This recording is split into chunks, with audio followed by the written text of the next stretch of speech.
Анхны цалингийн гардуулан өгье. Агаагийн цалин. Ямар ижлсэн чинь Хэрэв мянган гараагүй утсан биш. Сэтгэл ямар юм анхны цалин. Анхны цалингаа яах вэ юм болоо? Хадгалах юм уу? Юм аваасаа одоо юм аваа. Юм аваас. За хамгийн түрүүнд юу хийнэ гэж бодож байна? Анхны цалингаа. Тавтанаас болсон. Тавтанаас болсон. Бодож Хэн тавтан? бодсон байхгүй юу? Хадгалах юм уу? Одоо хадгалсан.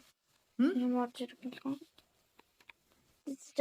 Гэ хадгалчаад байна. Дараа нь юм авах юм уу? За баяр хүрхий. Үнсий.